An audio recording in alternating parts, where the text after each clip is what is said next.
వంచన టైటిల్ తగ్గట్టే మూవీ కథ కూడా ఉంటుంది. వంచన అంటే నమ్మిన వాళ్ళని మోసం చేయడం.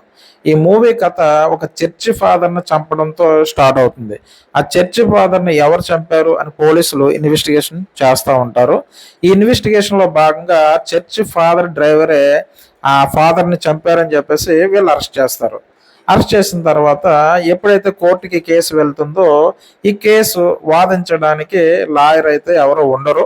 ఒకే ఒక లాయర్ ఉంటారు. ఆ లాయర్ అంటే ఫీజు డిమాండ్ చేస్తాడనమాట. సో, అంత ఫీజు ఇచ్చుకోలేమండి అని వీళ్ళు అనడంతో అక్కడ హీరో అంటే ఇక్కడ హీరో, డైరెక్టర్ ఒకలే అనమాట.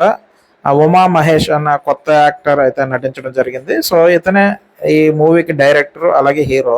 ఇతను ఆ కేసుని టేకప్ చేస్తాడు. సో, ఇంటర్వెల్‌కి ఒక ట్విస్ట్ అయితే ఉంటుంది. అది ఇంతవరకు ఏ సినిమాలో చూడలేని ట్విస్ట్ అనమాట. ఇంటర్వెల్ తర్వాత ఫ్లాష్ బ్యాక్ స్టోరీ రన్ అవుతుంది. అది కొంచెం స్లోగా ఉంటుంది గానీ పర్వాలేదు. సో, టోటల్‌గా మూవీ అయితే మాత్రం బానే ఉంటుందండి. కోర్ట్ డ్రామా ఇష్టపడే వాళ్ళకి ఫస్ట్ హాఫ్ అంతా బావుంటుంది. అలాగే సెకండ్ హాఫ్ చిన్న ట్విస్ట్ ఉంటుంది. సో, ఇంతవరకు ఏ మూవీలోని కూడా ఈ ట్విస్ట్ అయితే మనం చూసుండం. ఓవరాల్‌గా అయితే మూవీ అయితే యావరేజ్ మూవీ. కానీ మూవీ అయితే బావుంది.